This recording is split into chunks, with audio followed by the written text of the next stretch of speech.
अब आते हैं ऑपरेटर। इनपुट तो ले लिया, इनपुट भी हमने ले लिया, कैसे इनपुट लिया जाता है, ठीक। अब इनपुट लेने के बाद क्या होता है, प्रोसेसिंग होती है या कुछ मैनिपुलेशन होते हैं डेटा पे। जब हम आउटपुट देते हैं उससे कुछ पहले कुछ मैनिपुलेशन करते हैं, ठीक? जैसे कि मैं कहूँ दो वैल्यूज, मैंने दो नंबर्स लिए, उसको ऐड करना हो या उसको सब्ट्रैक्ट करना हो, ठीक? या उस पर कुछ कैलकुलेशन करना हो, तो किससे करेंगे, ऑपरेटर्स का यूज करते हैं, ठीक। तो ऑपरेटर्स नॉर्मली सिंबल्स की तरह से क्या होते हैं, सिंबल्स होते हैं जो ऑपरेंड्स को मैनिपुलेट करते हैं। ऑपरेंड्स क्या है, वेरिएबल्स को ऑपरेंड्स बोलते हैं या किसी लिटरल वैल्यूज को हम ऑपरेंड बोलते हैं, ठीक। तो ऑपरेटर किससे वर्क करते हैं, ऑपरेंड से वर्क करते हैं, ठीक। जैसे कि मैं कहूँ 5, हमने दो वेरिएबल डिफाइन किया, इंटीजर ए एंड बी। ए में मैंने पुट कर दिया 5 एंड बी में मैंने पुट कर दिया 3, ठीक है।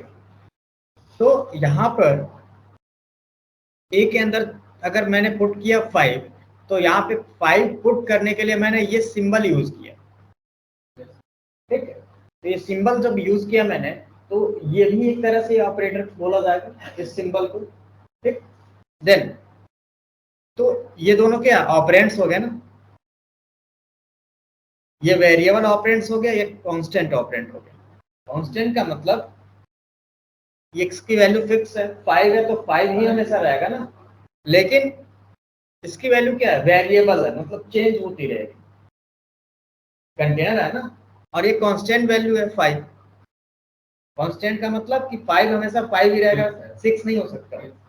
ए क्या हो सकता है, ए 5 भी हो सकता है, 10 भी हो सकता है, कुछ भी हो सकता है। जब हम जो वैल्यू डालेंगे उसमें वो रिप्लेस कर जाएगा, ठीक है। तो दो तरह के ऑपरेंड्स होते हैं, कांस्टेंट एक वेरिएबल, ठीक। तो यहाँ पे दो ऑपरेंड्स का यूज किया जा रहा है, ए और 5, ठीक। और बीच में एक ऑपरेटर यूज किया जा रहा है जिसको वैल्यू असाइन करने के लिए यूज किया जा रहा है, ठीक। देन तो असाइन करने के लिए ऐसे यूज करते हैं। देन अगर मुझे कैलकुलेशन करना हो तो क्या करेंगे, तो लिखूंगा क्या, a प्लस बी लिखूंगा ना। तो ए और बी क्या ऑपरेंड्स हो गया, और प्लस क्या है, ऑपरेटर है, ठीक। तो ऑपरेटर क्या करता है, उसको ऐड कर रहा है, ठीक। अब ऐड करता है तो उसका रिजल्ट कहाँ पे वो शिफ्ट होता है, कहाँ स्टोर होता है।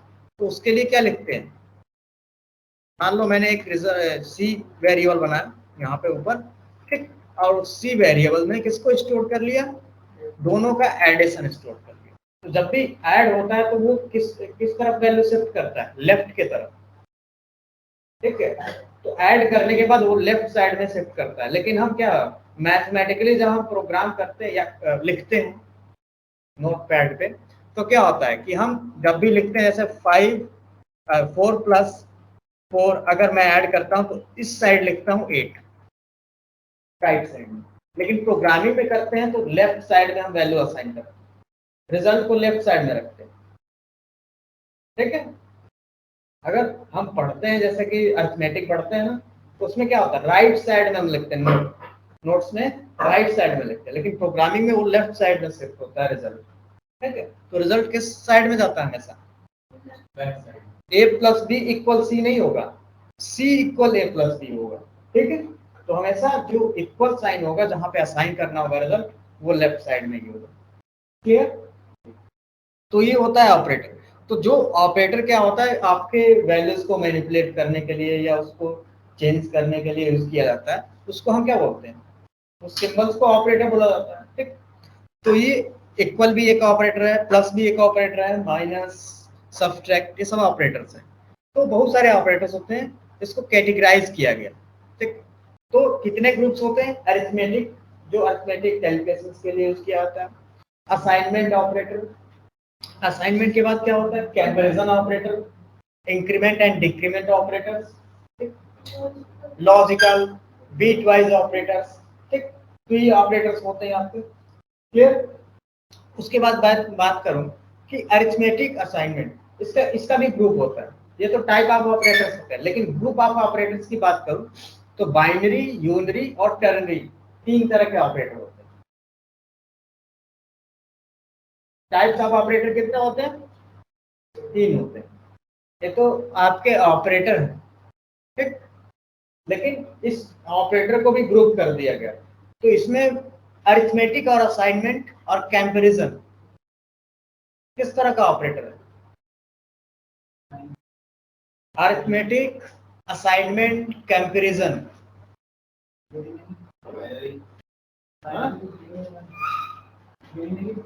बाइनरी होगा। बाइनरी का मतलब 2 ऑपरेंड्स की जरूरत पड़ेगी उसको यूज करने के लिए। जैसे कि मैं अगर प्लस की बात करूं, तो प्लस करेंगे तो 2 नंबर्स चाहिए, तभी तो प्लस करेंगे हम, ठीक है। 2 नंबर्स चाहिए तो प्लस करेंगे ना।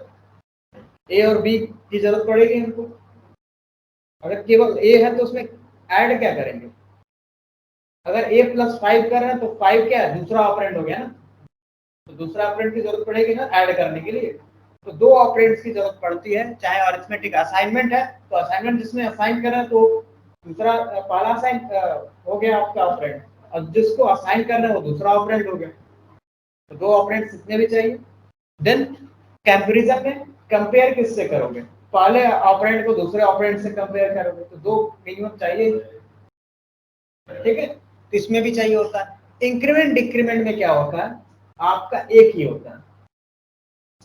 तो ए प्लस प्लस लिखते हो तो ए प्लस प्लस बी नहीं लिखते हो ना, क्या लिखते हो? ए प्लस प्लस लिखते हो। तो वो एक ऑपरेटर के लिए यूज किया जाता है, तो उसको क्या बोलते हैं? यूनरी ऑपरेटर, ठीक। तो बाइनरी 2 के साथ यूज किया जाता है, यूनरी 1 ऑपरेटर के साथ, और टर्नरी 3 ऑपरेटर। तो मोस्टली टर्नरी ऑपरेटर में क्या यूज किया जाता है? कंडीशनल ऑपरेटर उसको बोला जाता है, जो इसमें मैंने इंक्लूड नहीं किया, मैं आगे बताऊंगा, ठीक है।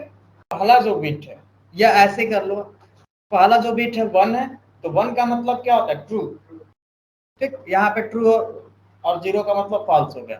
तो ट्रू अगर है, दोनों ट्रू है, तो क्या होगा? एंड का मतलब था कि दोनों कंडीशन ट्रू होने चाहिए तो ट्रू होगा, एक भी फॉल्स है तो फॉल्स हो जाएगा, तो कंपैरिजन में था। तो यहाँ पे 1 हो जाएगा, एक फॉल्स है, ऊपर वाला 0 है तो ये 0 हो गया, इसमें नीचे वाला 0 है तब भी 0 हो जाएगा। तो 100 का मतलब क्या हो गया? 4 हो गया। तो रिजल्ट इसका आउटपुट क्या आएगा? 4 आएगा। करके चेक करें प्रैक्टिकली। यहाँ पे प्रोग्राम में हम डिफाइन कर लेते हैं, ये हटाता हूं मैं, ओके। और मैं यहाँ पे system dot out dot print, तो क्या लिखा था मैंने? 5 एंड 6। अब इसका आउटपुट हमको देखना है।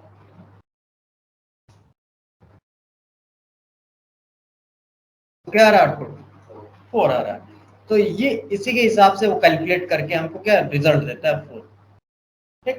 पहले वो बाइनरी में कन्वर्ट करके कंपेयर करता है उसके बीट्स को। बीट किसे बोलते हैं? इसको एक सिंगल डिजिट को बीट बोलते हैं, बीट, ठीक। और उस बीट को दूसरे बीट से कंपेयर कर रहा है, दूसरे नंबर के बीट, ठीक है। क्या पूछ रहे थे? डिवीजन और मॉड्यूलस, ये डिफरेंसेस क्या है? जैसे कि मैं अगर किसी नंबर को, जैसे मैंने यहाँ पे लिखा सिस्टम डॉट, किसी नंबर को मैं डिवाइड करता हूँ तो इसका रिजल्ट क्या आएगा? 0 आ रहा। इसका रिजल्ट क्या है? 0 आ रहा। क्यों? क्योंकि ये आपका एक तरह से इंटीजर नंबर था इसके पहले। अगर मैं 7.0 को 5.0 को 7.0 से डिवाइड करता हूँ तो क्या रिजल्ट आ रहा? बस पॉइंट आपने लगा दिया तो रिजल्ट पॉइंट्स में आने लगा, ठीक है। पॉइंट्स में आने लगा कि अगर फ्लोट वैल्यूज को डिवाइड करते हैं तब जाके किस में आएगा? फ्लोट में ही आएगा, फ्रैक्शन में आएगा, ठीक है। अगर मैं यही केवल 0.0 हटा देता हूँ दोनों में से, तो आउटपुट आपको क्या मिलता है? होल नंबर ही मिलेगा ना, ओके। होल नंबर ही मिलेगा, 0 मिलेगा, पॉइंट का वैल्यू नहीं मिलेगा आपको, बस आपको पॉइंट लगाने से। अगर मैं यहाँ पे 50 करता हूँ और मॉडुलस 7 कर दिया मैंने। मॉडुलस 7 का मतलब क्या हुआ, क्या रिजल्ट मिलेगा मुझे? 6 मिलेगा। मतलब अगर 7 से डिवाइड करें तो रिमाइंडर कितना बचेगा? 6 बचेगा। कितना रिमाइंडर बचेगा? 6 बचेगा ना, ठीक। लेकिन अगर मैं यहाँ पे 0.0 कर देता हूँ और यहाँ पे रन कराता हूँ,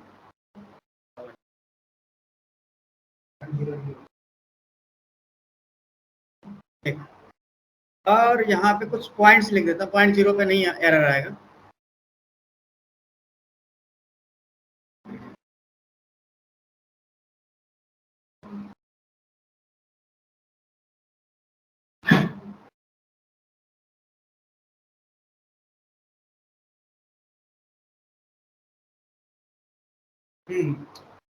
अगर 0.65 है तो रिमाइंडर आ रहा है, लेकिन अगर मैं कहूँ यहाँ पे 0.5 अगर पुट कर देते हैं, यहाँ पे अप्लाई कर देते हैं, तो देखिए यहाँ पे इसके अकॉर्डिंग ये डिवाइड होगा और उतना आएगा, ठीक। लेकिन एक्चुअली में जब हम किसी फ्लोट नंबर को रखते हैं, जैसे फ्लोट में मैंने लिख दिया a इक्वल,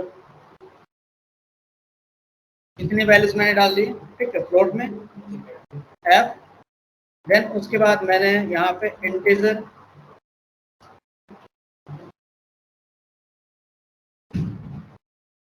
दूसरी फ्लोट वैल्यू ली b इक्वल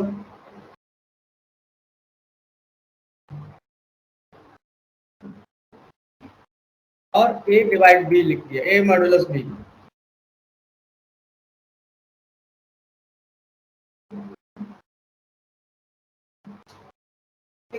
तो ये आपका क्या हो रहा है, अप्लाई हो रहा है।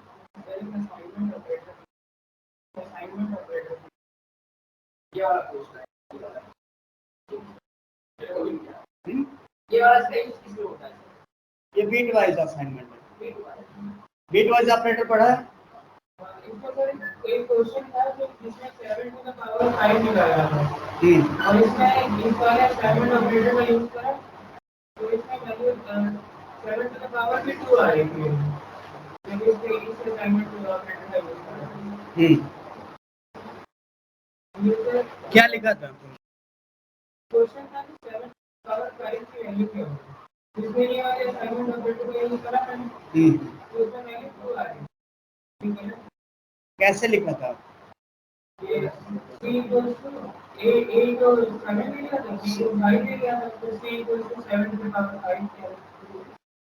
पावर 5 कैसे किया था?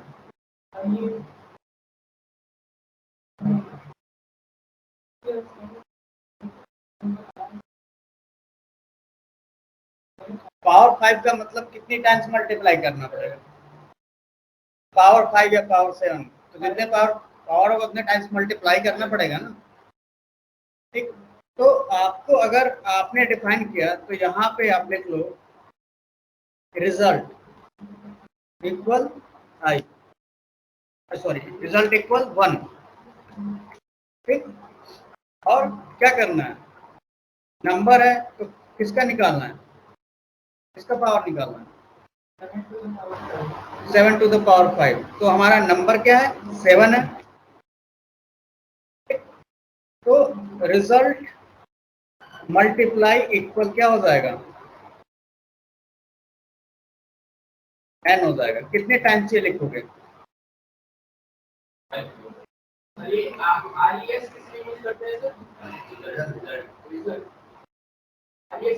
अरे तुम XYZ लिख दो उसको, आइडेंटिफायर मैंने पढ़ाया था ना, क्या होता है, अपने साथ चेंज कर सकते हैं सर, आइडेंटिफाई करना है किसी भी ऑब्जेक्ट।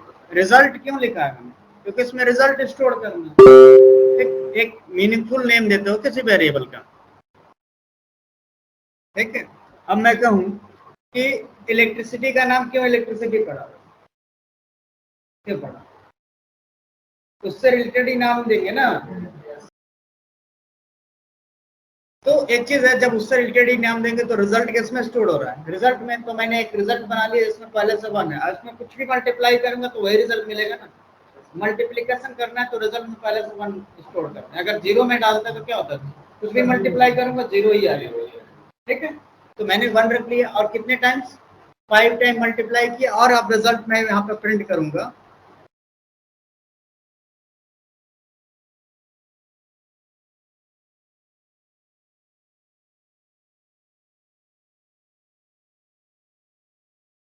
तो क्या आएगा ये। Okay clear. यही क्या होता है कि ये टास्क आपको कितनी बार करना है, रिपीटेड करना है। तो लूप का यूज करते हैं। ये टास्क जब रिपीटेड करना होता है तो बस क्या होता है, रिपीटेड हम यूज कर लेते हैं। कितनी बार लूप चलेगा, जितना पावर हमने दिया उतनी बार लूप चलेगा, सिंपल। ठीक, और उतनी बार ये एक ही टास्क चलता रहेगा, एग्जीक्यूट होता रहेगा।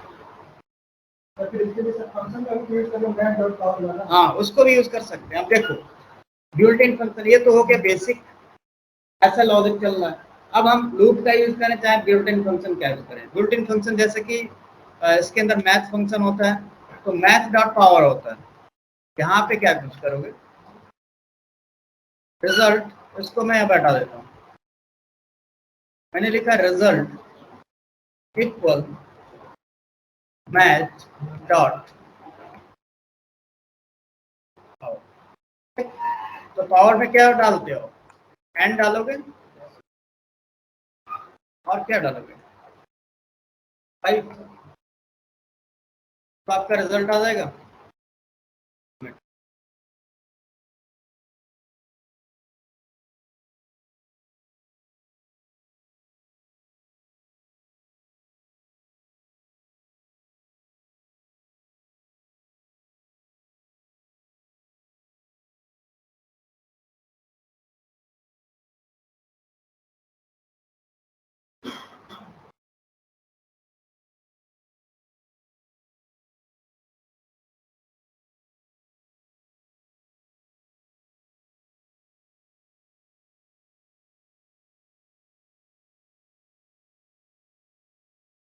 डबल कर लेते हैं रिजल्ट को, क्योंकि रिजल्ट हमको किस बार में मिल रहा है, डबल मिल रहा है।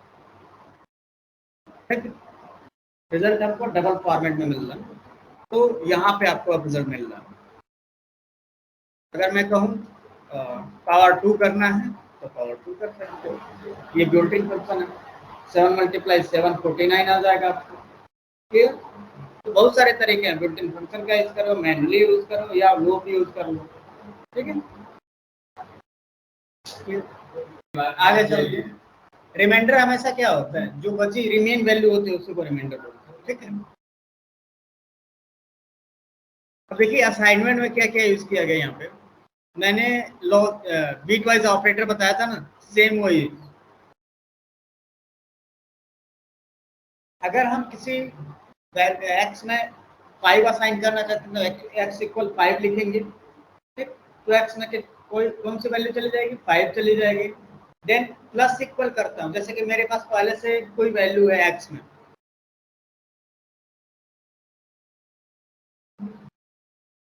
एक्स में हमारे पास वैल्यू है 5 है, और मैंने लिखा एक्स प्लस इक्वल 7, तो एक्स में क्या अपडेट हो जाएगी,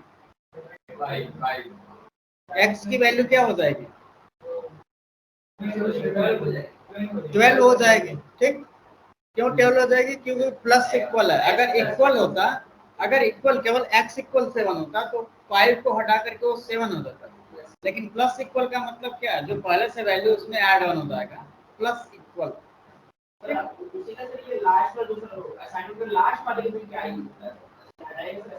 बता रहा हूँ। देन उसके बाद क्या होगा, अगर हम डिवाइड सब्ट्रैक्ट इक्वल करते हैं तो इसका मतलब -2, तो -2 रिजल्ट आएगा। ठीक, देन अगर हम मल्टीप्लाई इक्वल करते हैं तो क्या रिजल्ट होता है, जाहिर सी बात है। डिवाइड करते तो क्या होता है, 0, 0 पॉइंट कुछ आता है। देन अब आते हैं, बात करते हैं एम्परसेंड, है ना।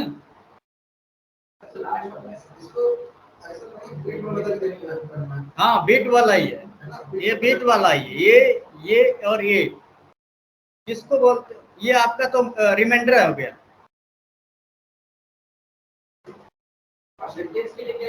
ये तो रिमाइंडर है। परसेंटेज के लिए फार्मूला लगाना पड़ता है आपको। परसेंटेज के लिए जैसे कि मैं कहूँ परसेंटेज मुझे निकालना है, तो परसेंटेज के लिए आपको फार्मूला अप्लाई करना पड़ेगा। जैसे कि मैं कहूँ यहाँ पे इस नंबर का फार्मूला लगाना है, and bit wise logical and operator होता है। परसेंटेज क्या होता है? मॉडुलस होता है, रिमाइंडर। ठीक, तो यहाँ पे जो आप परसेंटेज लिखते हो उसको मॉडुलस बोलते हैं और वो रिमाइंडर कैलकुलेट करता है। ठीक, हाँ, अगर आपको परसेंटेज निकालना है तो परसेंटेज का जो फार्मूला होता है वो सप्लाई कर दो। ठीक, क्या होता है percentage? Total number divided by total number add divided by total number into 100।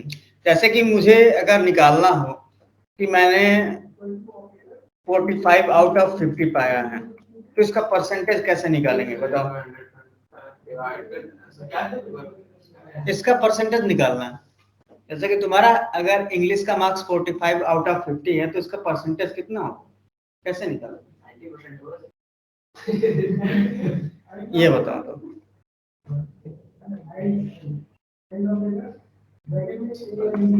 ये बताओ। Sir into 100 sir divided by 100 क्या करोगे? मल्टीप्लाई 100 कर दोगे। तो क्यों कॉन्फिडेंट इतना वो कहता?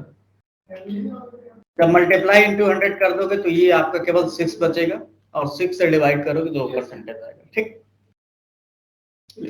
तो परसेंटेज का वो होता है एम्परसेंड। ये आपका और होता है और ये एक्सॉर होता है। ठीक, ये सर एक कुछ एक्सॉर का क्या है? मैंने ये डिफाइन किया था आपको, रिलेशनल, कंपैरिजन और ये bit wise operator. Bit wise operator मैंने बताया था प्रीवियस क्लास में। जैसे कि अगर हम दो नंबर्स को चेक करना, ठीक, ए एंड बी, और ए एंड बी में जैसे कि अगर आप कोई नंबर, जैसे कि हमें A holds 60 and variable B holds 30। ठीक, तो बी में अगर ए में अगर 60 है और बी में कितना है 13 है, तो उसका नंबर क्या होगा या उसका रिजल्ट क्या आएगा? तो देखो यहाँ पे, तो यहाँ पे डिफाइन किया हुआ है will give 12 which is this 0 0 0 0 and 1 1 0 0। ये नंबर आएगा आपका। हमेशा इसमें आउटपुट सर बाइनरी फॉर्म में आएगा। बाइनरी फॉर्म में क्यों? क्योंकि ये बिट वाइज कंपैरिजन ऑपरेटर है। पहले बाइनरी में कैलकुलेट करेगा, फिर बाइनरी को कंपेयर करेगा, देन आपको डेसिमल में आउटपुट देगा। ठीक है, तो ये बिट वाइज कर सके, बिट वाइज ऑपरेटर या बिट वाइज लॉजिकल ऑपरेटर बोला जाता है इसको। तो मोस्टली इसको वेब डेवलपमेंट में नहीं यूज किया जाता है, इसको सिस्टम डेवलपमेंट में यूज किया जाता है, मेमोरी प्रोसेसिंग के लिए। एप्लीकेशन फाइल बनाने के लिए, मेमोरी प्रोसेसिंग के लिए। हाँ, तो ये सब आपका डिफाइन करते हैं। तो एंड का मतलब होता है, जैसे वो एंड जो आप लॉजिकल ऑपरेटर एंड यूज करते थे, दोनों कंडीशन ट्रू होंगे तभी ट्रू मिलेगा। देन और में क्या होता है, दोनों कंडीशन में से कोई एक कंडीशन ट्रू होता है, ट्रू होता है। एक्सोर का मतलब होता है अपोजिट, एक प्लस है मींस एक ट्रू है तो दोनों दूसरा क्या होना चाहिए, फॉल्स होना चाहिए। एक फॉल्स है तो दूसरा ट्रू होना चाहिए, मतलब अपोजिट होना चाहिए सिंबल। तो ये आपका डिफाइन करता है, तब ट्रू रिटर्न करेगा। और सर बिटवाइज में सर बिटवाइज में क्या होगा? और सर और में सर और में क्या है? ये क्या तो ट्रू ऊपर वाला सर जो लाइन है, सेकंड वाला क्या लिखा? Copies it bit if the exist is either in either operand. जैसे कि मैं कहूं ए और बी डिफाइन किया गया। ठीक, तो अगर आपने डिफाइन किया, जैसे कि मैं यहाँ पे एक एग्जांपल आपको बता दूं।